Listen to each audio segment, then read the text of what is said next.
we'll be showing the different parts of the bone. We'll be showing about the different landmarks in the bone, and we'll be discussing about different types of bone and their epiphyses. To start with the bones, these are we have different types of bones. We have the long bones, we have short bones, we have modified long bones. To know about the long bones, the characteristics of long bones are that they are placed vertically in the body. You can see this one is humerus. This is a long bone in the body. For example, this is placed vertically in the body. You can see this is placed exactly vertical in the body. Then you can take this bone. This is the femur bone. This femur is also placed vertically in the body. Every long bone in the body, which is going to be always get placed vertically in the body. This is a characteristics of the long bone. Then we have another main character is that these long bones, while they getting ossified, they undergo cartilaginous ossification. Then they have medullary cavity, and they have medullary cavity.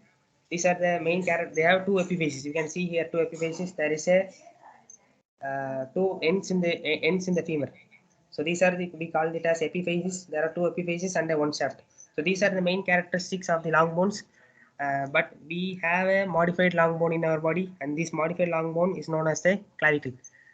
So why do we call clavicle as a modified long bone? Because even we call it as a modified long bone. Uh, Still, even it does not have any characteristics of long bone. It does not clavicle does not lie in the vertical position as another other long bones do. Whereas it is not going to have a medullary cavity. It is not going to undergo cartilaginous ossification. It undergoes membranous ossification. But still, why do we say clavicle as a modified long bone? Because the main characteristics of a long bone is that it is involved in the transfer of weight from the axial skeleton towards the appendicular skeleton towards the axial skeleton. So the clavicle also undergoes the main function as the transfer of weight from the clavicle to the transfer of weight from the appendicular skeleton to the axial skeleton. So that's why we still consider a clavicle as a modified long bone. So to start with clavicle, uh, to look more about the long bones, we have different types of epiphyses in the long bones. You can see here we have two epiphyses here. There are different types of epiphyses. To know more about the epiphyses, I will give you some types of epiphyses. We have pressure epiphyses, atabasis epiphyses, traction epiphyses, and aberrant epiphyses. To remember these types of epiphyses, we have mnemonics. It is known as the parents and teacher association. If you are following your group for a long time, you might have seen this mnemonic in our group. To tell more about pressure epiphyses, it is involved in joint formation. It is involved in the transmission of weight. For example, you can take it as head of humerus and the head of femur. Traction epiphyses are involved in the joint. They are also involved in the they are not involved in the joint formation. Traction epiphyses. They are formed by the pull of muscles. Example to tell us example, we have lesser and greater trochanter of the humerus. So then we have the atavastic epiphyses. These are phylogenetically independent bones, but they are attached to surrounding bones for nutrition. Example, the coracoid process, it is going to get attached to the different bones, whereas the posterior tubercle of thallus is also atavastic epiphyses. Then we have aberrant epiphyses. These are abnormally present. Aberrant means it is a abnormally present epiphysis is known as the aberrant epiphysis. Usually, epiphysis of the first metacarpal. The example of aberrant epiphysis is the first metacarpal. Usually, epiphysis of first metacarpal is at the base, and the metacarpal is at the head. And other metacarpals is at the head. When first metacarpal has epiphysis at head and other at the base, it is called aberrant epiphysis. So next we will be seeing about the clavicle more. We have a clavicle here. To identify how this bone to tell about more anything about any bone in the any part in the body, we need to know about the anatomical position. So this is how we place everything in anatomical position. You can see here the person is facing forward, his hands and its both hands are lying towards the anterior side. His legs are it's his foot are facing forward. So this is the anatomical position. To describe any part of the body, we need to know the anatomical position. So how to find if a clavicle is given to you, like it is not attached to the body, it is given to you separately. So how to find this one? To find this one, you can see this curvature of the clavicle here. This clavicle has a little bit curvature on its back side. This curvature will be having on its posterior side. So it means this bulging is towards the anterior side. I'll show you here.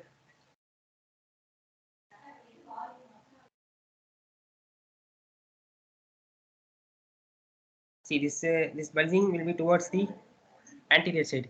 So that is how you can find which is the exact anatomical position of the clavicle. Um, to because only if you find the exact anatomical position, that is when you can describe the more about the clavicle. So we will see more about the clavicle here. So this bone is known as the clavicle. This is the only bone that is going to get placed horizontal in the body, and this is the only bone which is going to which is the bone which is going undergoing the first ossification in the body, which is the first bone to undergo ossification. And this bone is also known as the collarbone. Mm, this bone is placed in the subcutaneously. You can find this bone very easily. Normally, girls have this bone very visible. This bone is known as beauty bone because in girls you can find this bone very easily when you see outside. Whereas in boys, this region is not much visible as that of girls. But even in boys it is very clearly visible. But comparing to girls, in boys it will be a little lesser. So this bone you can see it is a S-shaped bone. You can see here this is a S-shaped bone here.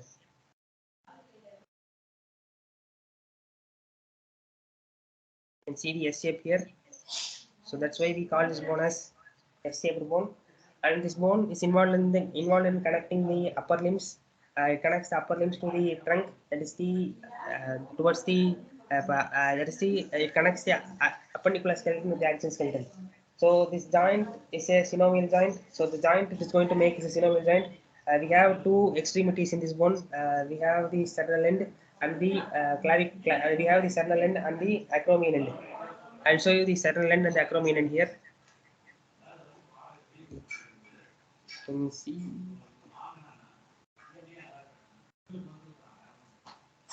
So this is the acromion end. This end is going to articulate with the acromion process of the scapula. So this one is the acromion end.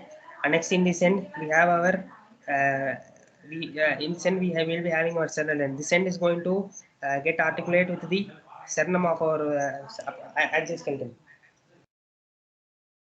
And more to know about the end, we have the axial, the acromion end is going to be thin. This end will be thin and it is flat. It articulates the acromion process scapula, whereas the sternal end is very broad. Means it is blunt and it is very thick and it is going to get articulated with the um, and it is going to get articulated with the sternum of our bone. So there is a main thing about the thickness of this bone.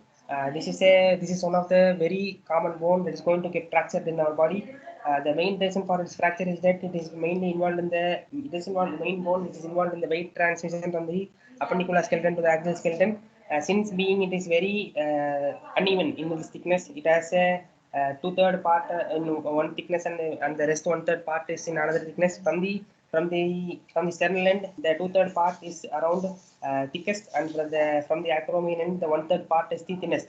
So the joint in between these points is going to be the weakest point in the bone. So if there is any more lot of pressure is going to apply on this bone, this is the first bone that is going to get fractured. So in adults, this is the bone that is going to get fractured more commonly.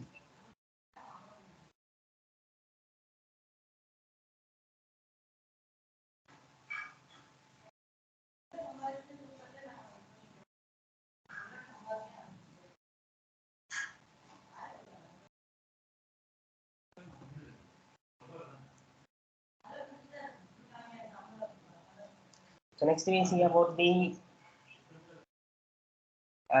seeing about the different ligaments that is going to get attached and different joints it's going to make. To give more explanation, I will show this model. You can see here the acromion end is getting attached to the acromion process of the scapula. This is the acromion process here.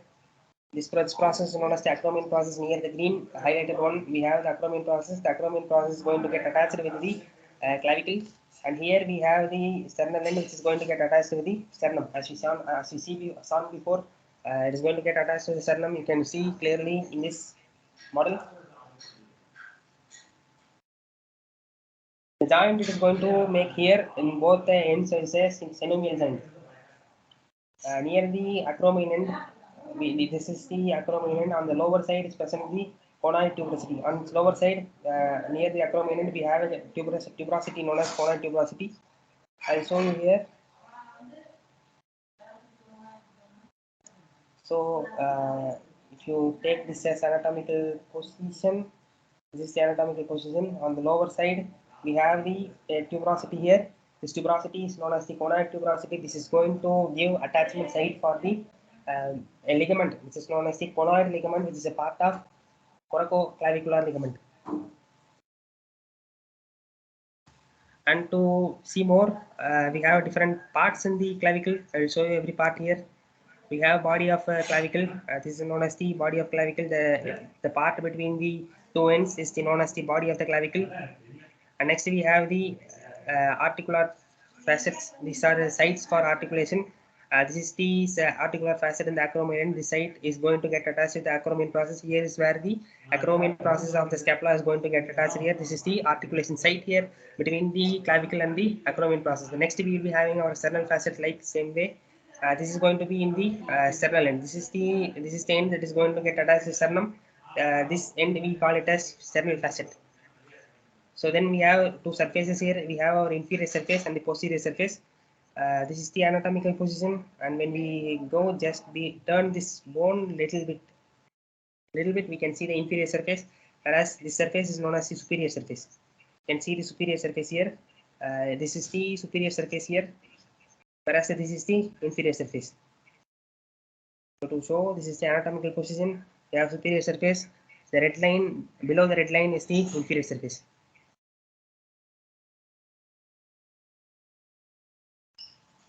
And we have some lines here. These are known as the trapezoid lines. These give attachment to the attachment site for the trapezius muscle.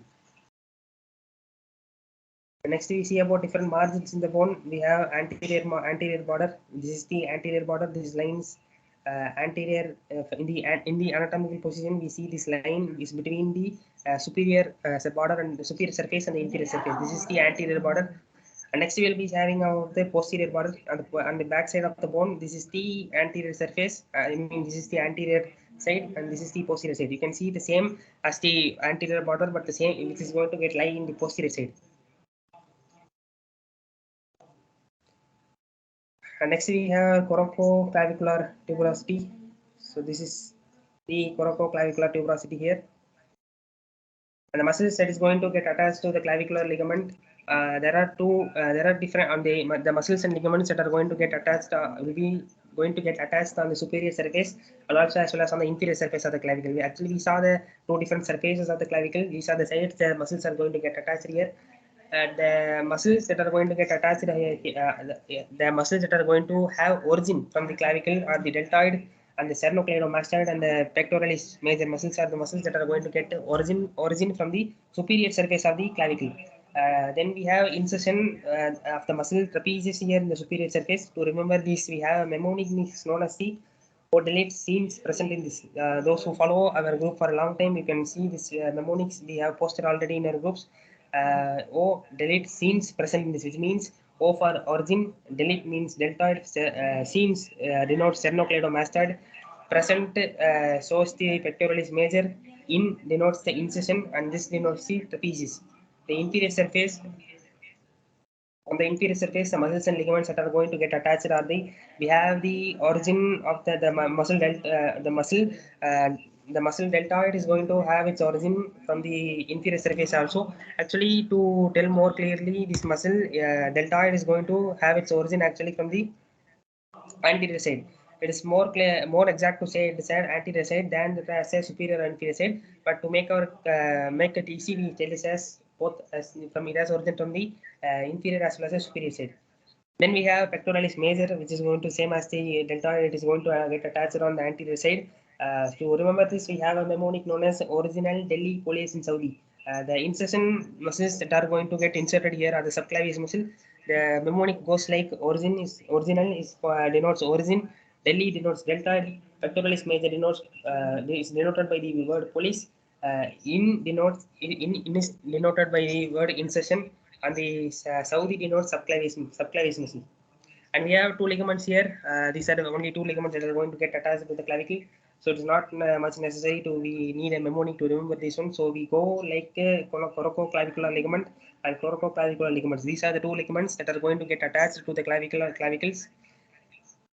So the main thing about to remember about the clavicle is the clavicle is the most common site of fracture. Uh, that is from the lateral 1/3 and from the medial 2/3. That is from the 2/3 end from the 2/3 end of the sternum, from the sternum, that is from the 2/3 end, and from the acromion process, that is from the 1/3 end. This is the point that is going to get fractured more commonly. I've also said you about the reason why it is going to get fractured, and about the different shapes of these parts, and that's what we need to know about the clavicles. Next we will be seeing about the scapula. The next one we are going to discuss is the scapula bone.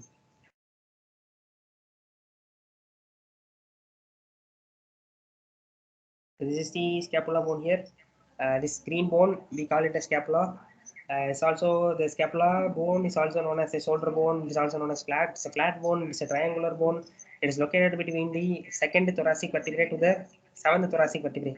You can see here. This is the first thoracic vertebrae. This is the second one. You can see the process of here. The process is extending by to the second thoracic vertebrae, and this is the seventh, or you can say even it as a eighth thoracic vertebrae. You can see it is going in between the seventh and eighth thoracic vertebrae. So we say the scale of the with relation to the ribs, as the it lies between the T2 and T7. This is a thoracic second rib and the seventh rib.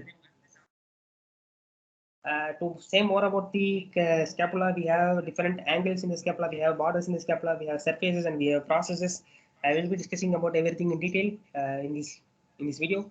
Next, we will be seeing about the angles of the scapula. We have nearly three angles in the scapula, that are inferior angle, superior angle, and the lateral angle. And we have three borders in the scapula, that are superior border, inferior border, I mean the lateral border and the medial border.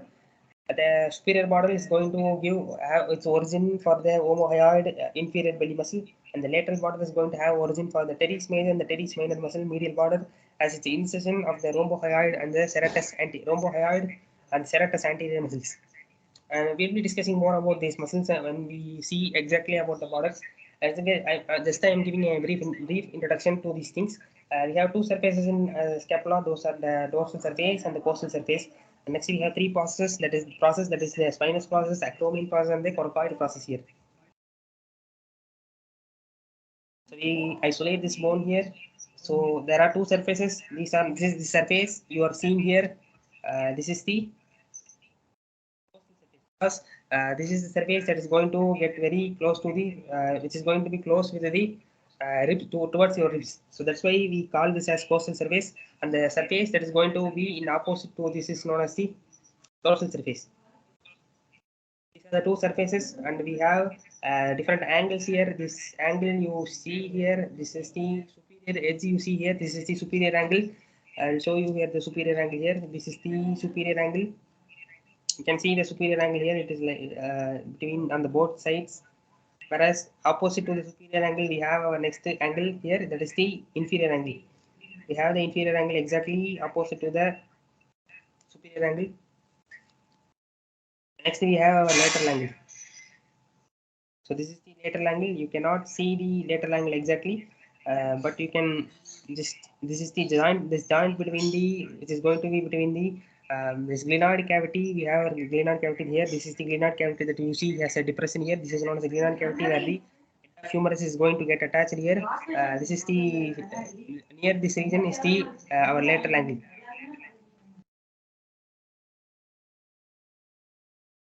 So to see more about the lateral angle, we will see here. Okay. This is the region you can see here. This one is the region that is going to have. This one is the we call it as the lateral angle. This angle you see here is the lateral angle.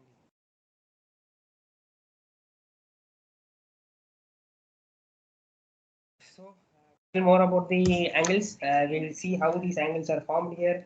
The medial, the the by the superior angle is formed by the junction of the. Okay, we'll first discuss about the borders of the scapula. Then we will see about how the angles are being formed by the borders. So next we discuss about the. Next we will be discussing about the borders of the scapula. We have our superior border here. I will show you the superior border in this diagram. I mean in this model here.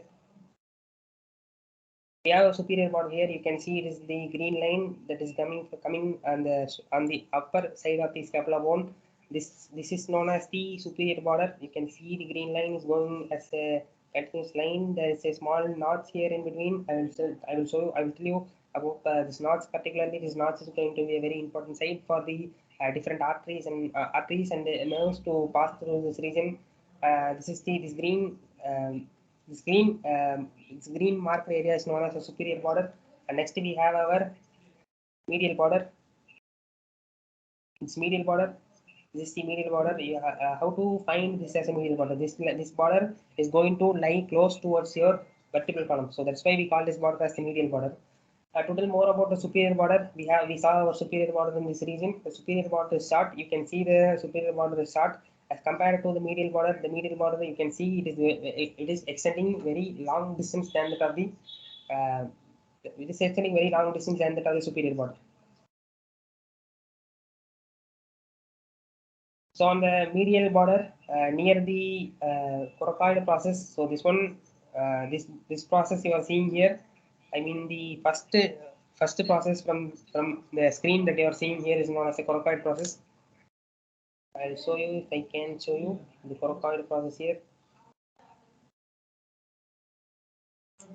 This one this one is a coracoid process. Near to the base of the coracoid process, there is a notch. Notch means something around something a small depression. You can say small like a small hollow. Like in roads, you can see some small patches in the roads that are worn out of tar. You can remember like that. These are the areas in the bone that are like the roads where there is no tar. There is a small depressions in the bone in this area. This depression we call it as knots. So this knot is known as the so this notch, we call it a suprascapular notch. This is the suprascapular notch. The name comes because it is on the superior side. This notch is on the superior side. It is on the scapula bone. So that's why we call it a suprascapular notch. So supra means it is on the superior side. So superior surface. So that's why we call it a suprascapular notch. And the next thing, I will show you the suprascapular notch here.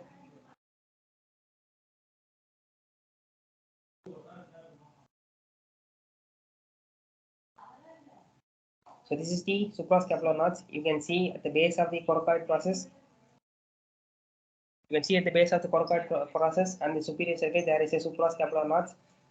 And here there is a ligament that is going to get attached between the coracoid process and the superior surface. And this ligament is known as the superior transverse scapular ligament. Superior transverse scapular ligament. So why do we call it a superior transverse scapular ligament? It is lying on the superior surface and it is going to be lie transverse between the coracoid process and the superior surface. It's not going to be horizontal. I mean, it's not going to be vertical. And this lies on the scapular bone, so that's why we call it a superior transverse scapular ligament. I'll show you if I can show you the superior scapular transverse ligament. I will show you here.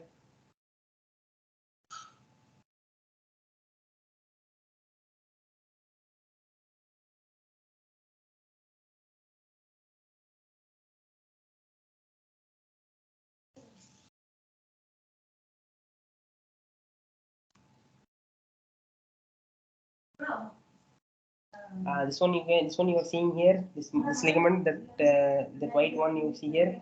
I mean this green one you see here. This is the superior transverse scapular ligament. You can see a small gap that is making between below it and there's a area about this. This is the the places where we generally say to remember this as army goes above and above the bridge and navy goes below the bridge. So what do we say it as a bridge? The bridge is formed by the This ligament, that is a transoscapular ligament, this ligament is going to form a bridge between the coracoid process and the superior surface of the scapula.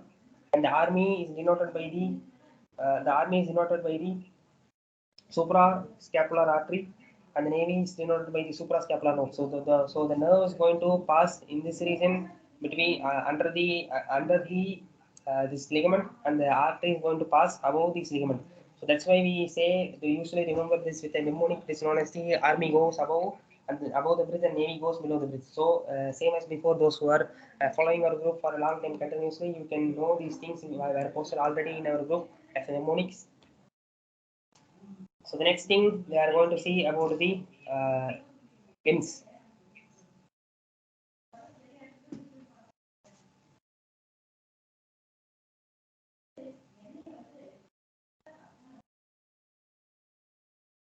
The medial end here, it is close to the vertebral column, whereas the lateral end, I mean the medial border is close to the vertebral column and is very long. And the lateral border here, you see here, it is the lateral border. You can see the thickness of the lateral border. It is going to be very thick. This is the lateral border you are seeing here. This lateral border. This is very thicker as compared to the medial border. You can see the medial border is very thin here, whereas the superior border is even more thin than that. So the thickest border here is the lateral border, and it's located close to the axilla. Axilla is the region that is more common to say as a armpit region. Near the armpit region, this is lies near the axilla region. So the how as we discussed before, there are three angles in this scapula: the superior angle, inferior angle, and the lateral angle. Let us discuss more about how these angles are getting formed here. So the junction between the superior and the medial border. You can see the superior border here. This is the superior border, and the medial border. This is the medial border. When the medial border and the superior border is going to meet, this will be forming the inferior angle here. As you see, this is the inferior region as we saw before. Next, we will be seeing the junction between the lateral border and the medial border. You can see this one is the lateral border. It is going to come down, come down, come down, and it is going to meet with the medial border that is going to come from this side. When both the lateral and the medial border meets, this is going to form the inferior border, I mean inferior angle. Next, we have the lateral and the superior border. When the lateral border and the superior border is going to meet, so this is the lateral border, and we have a superior border here. When these both are going to meet, we have our lateral angle here. Lateral angle, you cannot see the lateral angle exactly here, but this is place where it is going to. This is the place where it is going to have the lateral angle here. Not the glenoid cavity, but the space below. This is the lateral angle. The most complex angle in among the three angles is the lateral angle, because it is very thickest, and it is the site for attachment of different attachments. Like we have our head of scapula, which is going to get attached to the glenoid cavity, or glenoid cavity is in the lateral angle. So that's why it makes the this angle as more complex angle.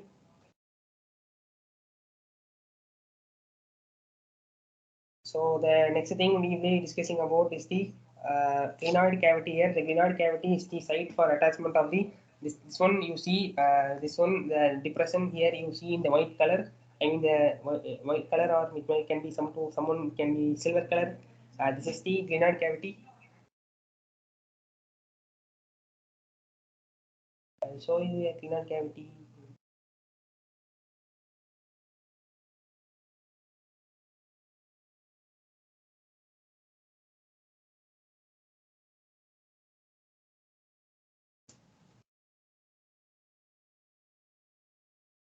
So this blue color one is known as the glenoid cavity. This is the site where the head of the humerus. The humerus has different parts. It has a head and it has a shaft. The head of the humerus is going to get attached to the glenoid cavity. This is the site for attachment of the head of the glenoid cavity, and it forms the glenohumeral joint. This joint is also known as the joint between the. This is also known as the shoulder joint.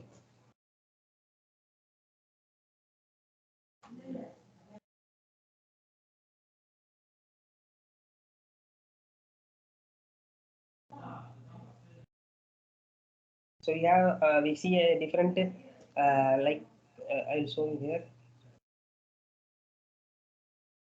You can see surrounding this glenoid cavity, we have a lightly more whitish color area around, surrounding the glenoid cavity. This is known as the labrum of the glenoid cavity. In Latin, we say labrum means lip. The lip of the glenoid cavity, you can say in English, this lip is more helping the glenoid cavity for its thickness, and it is going to help in the attachment with the humerus. It is going to provide more facility during the attachment of the humerus.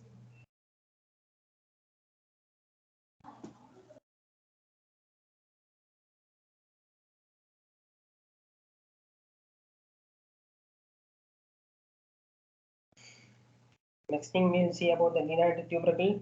I mean the supraglenoid tubercle. The supraglenoid tubercle is actually located between.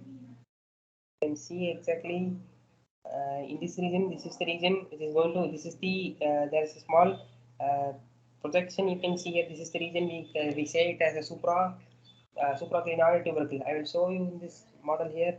If possible, supraglenoid tubercle.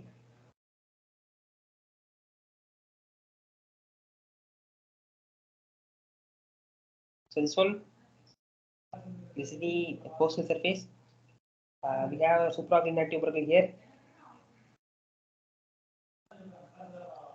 and if there is any superior part, we definitely will be having an inferior part too. We have the same like it goes. We have our infraglenoid tubercle, which is going to lie immediately below the glenoid cavity. We have a glenoid cavity here, which is going to lie somewhere around in this region.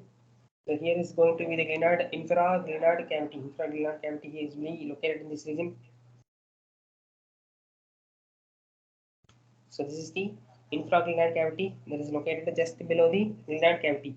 I mean the infraglenoid tubercle, which is going to get located just below the glenoid cavity. So we saw about some of the tubercles here, some of the angles here, borders here, and next we'll be seeing about more in detail about the dorsal surface, or you can say it as the posterior surface. This is the surface that is going to be towards your uh, your back side of your body. I mean on the. It's not on your front side, on your chest direction. It's going to lie away from your chest direction. So to tell more about this cavity, so surface, we have the surface is divided into two parts. That is the supraspinous fossa and the infraspinous fossa. These two parts are divided by by a process known as the spine of the scapula running laterally from the, which means laterally means from, that is from the, it is from the it is from the this end. This is from the, this is the, it is from the medial end. This is the medial end. It is running towards the lateral end to the acromion process. You see this process here. This is the acromion process. This is how the spine of the scapula is going to run in the scapula. This is going to divide the scapula into two different parts. The part that is above the spine, it is known as supraspinous fossa, which is going to a small place. I mean, a small area, and the area that is going to get lie below the spine is known as the infraspinous fossa. This is very large area. I'll show you these areas in this model if possible. So this is the spine of the scapula. This blue line is known as the spine of scapula. Until here we have a spine. The spine is going to get continued. I mean, if you the place until you see the blue line is known as the spine of the scapula. The spine is going to get continued as the acromion process. It's an acromion process is actually the continuation of the spine.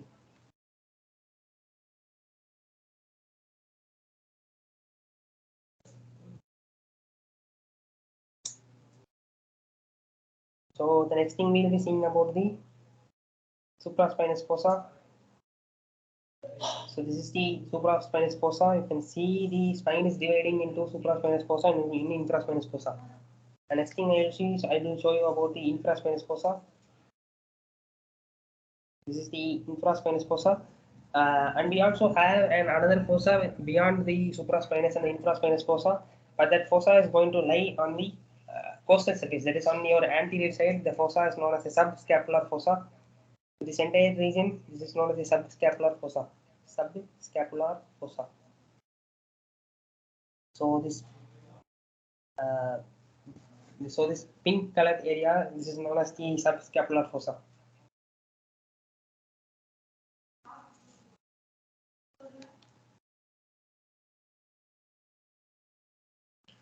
So then we have one more knots here. The spine is going to make a knots here. Laterally, you can see this. This is the reason. I mean, this is the reason laterally. Laterally, the spine with the spine with the neck of the scapula forms greater scapular knots, or you can say this as the spinoglenoid knots. I'll show you here the spinoglenoid knots here. So this one is the spinoglenoid knots. You can see the spine is forming a small knots here. So this knots is known as a spinoglenoid knots. The more important part about spinoglenoid knots is that it is the connection between the supra spinous fossa, as we saw in this region. This is the supraspinous fossa, and this is the infraspinous fossa. These both fossa are going to get connected through this knots. This knots is known as the spinoglenoid knots, or you can say it also as greater scapular knots. The greater scapular knots is going to connect the infraspinous fossa and the supraspinous fossa. As we saw before, the spine is going to get extended as the acromion process here.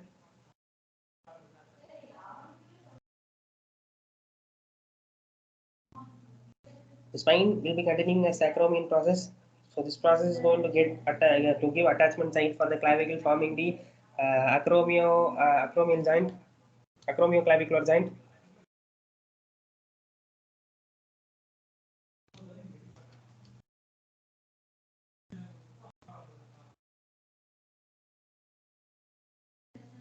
And next we have this one is known as this is the coracoid process. The coracoid process is extending anterior-laterally, which means it is going to come forward and it is going to move in the direction of your humerus. So this. So this is the part of the scapula that can be easily palpated with very less pressure. You can easily palpate this bone when you like just press your near your shoulder region. You can palpate this bone easily. I mean, you can feel this bone very easily. This bone you can feel is known as a coracoid bone. I mean the coracoid process. You can palpate this through the pressure through the anterior deltoid muscle. This means it is going to lie in your front. It is going to lie very slightly on your left side from your shoulder region. So that is where you can find this coracoid process being palpated. So to know more the muscles that are going to get have origin and insertion on the scapula, there is a mnemonic you can go with it first. The muscles that are going to have origin are remembered with O major minor, surrender subinspector, and leave spinal and leave special commando fatal troops. The mnemonic is like O major minor, surrender subinspector, and leave special commando battle troops. The O here stands for these are muscles. These are mnemonic for the origin muscles that are going to have origin. O stands for omohyoid inferior belly. As we saw, as I said before, the omohyoid inferior belly has its origin from the superior border. And this is where the omohyoid inferior belly is having its origin. The major and minor in the mnemonic goes with teres major and teres minor. Teres major and teres minor have its origin on the lateral border. As we saw before, these are the muscles that are going to have origin from the lateral border. Then we have the mnemonic goes like surrender. Surrender denotes as a supraspinatus muscle, and we sub denotes the subscapular. Inspector denotes the infraspinatus, and denotes the acromion part of the deltoid muscle. Leave denotes the latissimus dorsi, and special denotes the spinal part of the deltoid muscle. Commando denotes the coracobrachialis, and the battle denotes the biceps brachii, long and short heads. We have two heads here, long head and short head in the biceps brachii muscle. I'll be discussing more about this muscle when we study about the myology. Then to the troops, here denotes the triceps brachii long head. So these are the muscles that are going to have origin from the scapula. To remember these, the mnemonic goes like O major, minor, surrender, sub-inspector, and leave special commando battle troops. We also have mnemonics to remember the insertion muscles that are going to get inserted in the scapula. These goes like Roman PM, or you can even take it as Russian PM, leaves serious threat to America. So it's more easy to remember if you remember as Russian. The Russian PM leaves more serious threat to America. The Russian here denotes the rhombohyoid major and minor. PM denotes the pectoralis minor. Leave denotes the levator scapulae. Serious denotes the serratus anterior. Threat to denotes the transverse part of the trapezius, ascending part of the trapezius. And next thing we are having is the this much is the only those things that we need to know about the scapula. If I had missed anything, I'll tell you here. We saw about the inferior angle, lateral angle, superior angle, lunar cavity. We finished neck of the scapula. These are small landmarks here. This the region is known as the neck of the scapula. We have the neck of the scapula here. The blue, the pink one with silent here. This is the neck of the scapula. The next thing we have the body of the scapula. So this entire surface is going to accept the neck and the process we see here. These are entirely known as the body of the scapula. This green one entirely, these are the body of the scapula. We saw the clavicular facets, then we saw the costal, the anterior surface and the posterior surface, and the infraspinous fossa, supraspinous fossa, subscapular fossa, and suprascapular notch visa, sphingoglynoid notch visa, and then we saw the lateral borders visa, medial border visa, superior border visa. We saw the coracoid process and the spine of scapula, how it is extending as the acromion process, and this is the next thing we'll be seeing about the delta tuberosity. So in the spine, this is the region which is known as the delta tuberosity. This is the region which is going to give origin for the deltoid muscle. Actually, we saw that deltoid is also having origin from the clavicle. Then we saw the infraglunar tubercle. Then we saw the supraglunar tubercle. Only the first things about the scapula.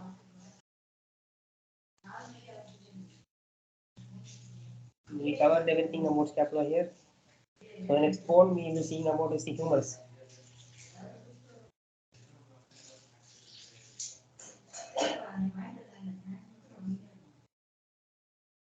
So this long bone you see here, this green one you see here, this is the humerus. This bone is located in the arm region.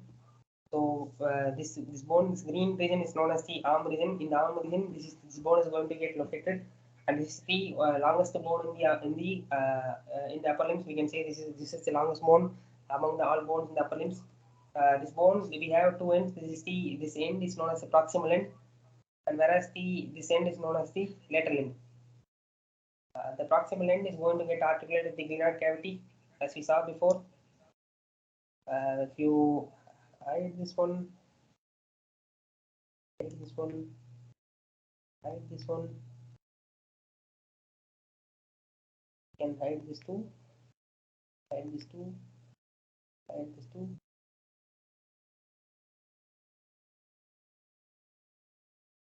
You can see here the head of the humerus is articulating with the glenoid cavity here. That's how it forms the glenohumeral joint. In the distal end, it articulates with the head of radius.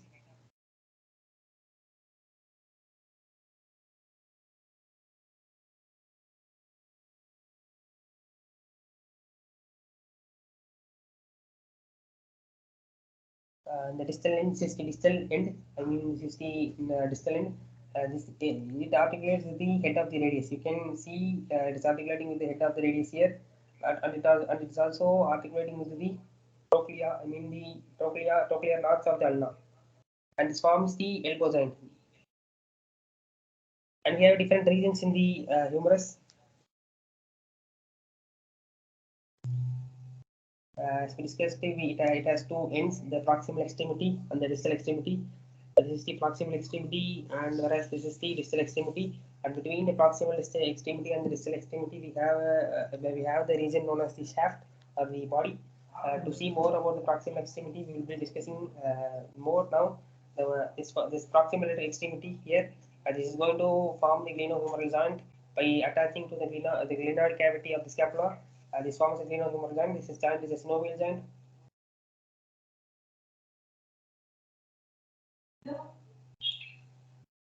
To see more about the proximal end, we have different parts in the proximal end. We'll see the parts here.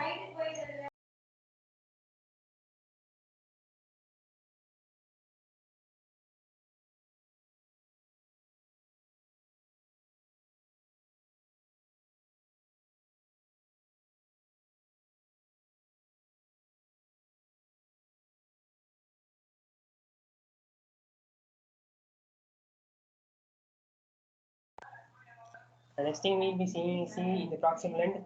Proximal end we have some parts like greater tubercle and the lesser tubercle here. I'll show you the greater tubercle. So this one is known as the greater tubercle.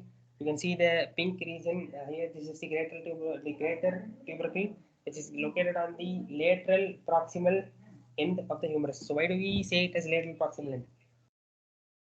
So this surface, this is how it is going to be in the anatomical position. So this one on the this side is known as the medial side, whereas this side is known as the lateral side. This greater tubercle is going to get more located towards the medial side.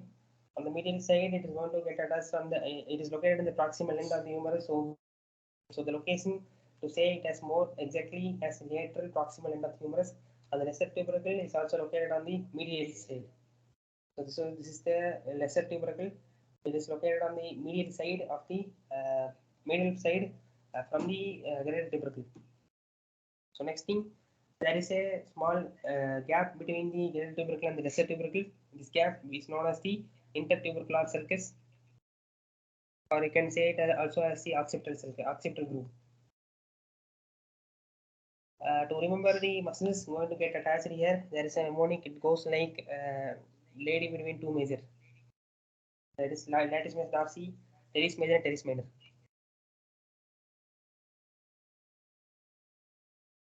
So next thing we'll be seeing is the anatomical neck.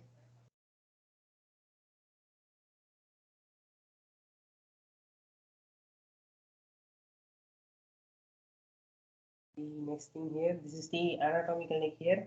The fractures in the regions are very rare, but in case the person is becoming very old, we can have fractures even in this region too. Then we have the surgical neck in the humerus. This is the place where the surgical neck is located.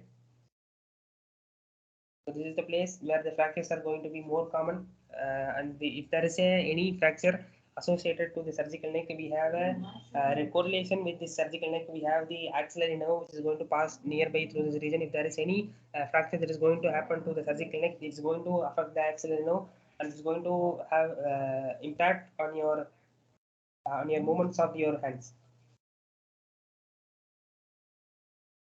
You see here the intertubercular sulcus or the occipital groove. It is I mean the bicipital groove, not the occipital groove. The bicipital groove is separating the greater tubercle and the lesser tubercle. So that much is so these are the parts that are located in the proximal end. Next we'll be seeing about the body. I mean the shaft here.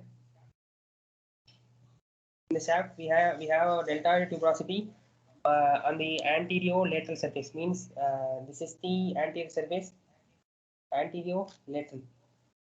So this is the so it is going to be like this in this direction. It's located in the anterior surface, slightly lateral towards the lateral side.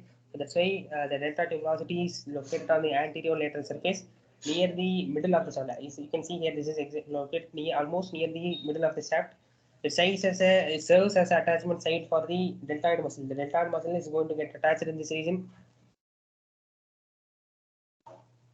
And next we have on the posterior surface of the shaft, we have the groove for the radial nerve. Right, it's located on the posterior. It's located on the posterior and the lateral aspect of the mid shaft. So this is the lateral groove. The lateral groove has a relationship with the radial nerve and the profunda brachia vessels. These are the things that are going to pass through in this region. If there is any damage is going to happen to this region, it's going to affect your radial nerve, and it's going to affect your part of your hand movement.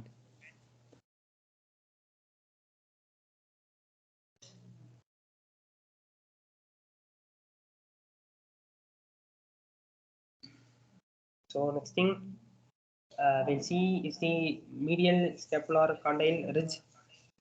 I will show you the medial scapular condyle ridge. This is the anterior surface, and this one is the medial surface, medial end. So we have in this region. So this is the medial supraepicondylar ridge. From the this lower end, we call it as the, you can see here. This is the medial epicondyle. From the medial epicondyle, this one is extending as a border. So we call this as a medial supraepicondyal ridge, like a ridge it is from forming the border. Same as on the lateral side, we have our lateral epicondyle. This is the lateral epicondyle. From the lateral epicondyle, we have our lateral supraepicondyal ridge. These both ridges, they continue as the lateral border on the lateral side and on the medial border on the medial side. You can see here these are continuing. This one is continuing. It's a continuation of the medial supraepicondylar ridge. So that much is about the mid shaft. I mean the shaft. Then we will be seeing about the distal extremity. And the distal extremity we have, as we discussed about, like we have our epicondyles here. This one is the medial epicondyle, and on the lateral side we have our lateral epicondyle. This is the lateral epicondyle. Actually, the lateral epicondyle is small and is proximal to the capiticulum. You can see. I will show you the capiticulum. This is the capiticulum. This is the part which is going to get an articulation of the radius bone. This is lateral to the capiticulum. I mean the lateral epicondyle is lateral to the capiticulum,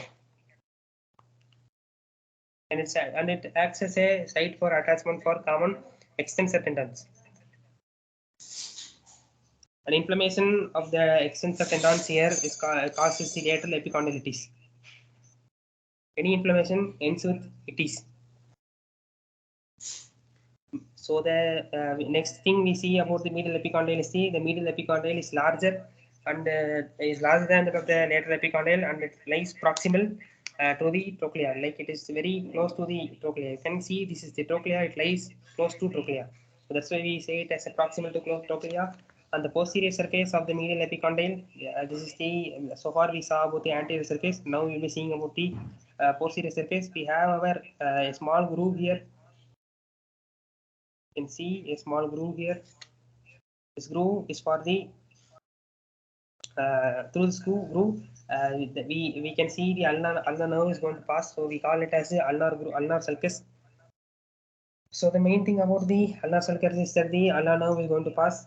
You might have experience about like a electric shock when someone is going to hit in your elbow. That is because the effect is known as the funny bone response. So the action potential is going to get transferred through this nerve towards your central nervous system, and it's going to cause a response that is known as the funny bone response. So that's why you feel a electric shock, like an electric shock feeling when someone is going to hit in your in this region, in your elbow region, the the ulnar surface. So next thing, we will be discussing about the capiticulum. So this is the capiticulum. It lies lateral to the trochlea. You can see here, this is trochlea. Next to the trochlea, it lies laterally towards the trochlea. This trochlea, is capiticulum, is going to get articulate with the head of the humerus. This allows the flexion and extension and rotation of the radial joint. Actually, the capiticulum is going to get attached to the head of the humerus, and it will be forming a humeroradial joint. This humeroradial joint is going to perform functions like flexion, extension, and rotation. Trochlea here is a pulley shaped. You can see this is a pulley shaped bone. I mean pulley shaped part in the bone. It articulates medially with the capiticulum. It is going to get articulate here next to on the you can see on the right. I mean on the yes, yeah, on the right side we have our uh, trochlea next to the capiticulum. Like it is like very close to the capiticulum. That's why we say it articulates on the medial surface. Medially with the capiticulum and with the trochlear knots of the ulna. Medially with the trochlear, we have a trochlear knots here. I mean we have our trochlear knots. I mean on the we have the trochlear knots on the ulna bone. The trochlear knots of the ulnar bone is going to get articulated with the trochlea of the humerus bone. Next thing we see in the distal end is the two fossa here. These are the conoid fossa and the radial fossa. So this one is the conoid fossa. It receives the conoid process of the ulna when the elbow is fully flexed. The conoid process of the ulna is going to get attached to the in this region. When the elbow is not in the flexed position, the conoid fossa is not going to get attached in this conoid fossa. I mean the conoid process is not going to get attached in the conoid fossa. We also have our radial fossa here. It receives it is a shallow proximal. It is a it is not much deeper as that of the conoid fossa. It is a shallow depression. It lies proximal to the capiticulum. It receives head of the radius when the elbow is fully flexed.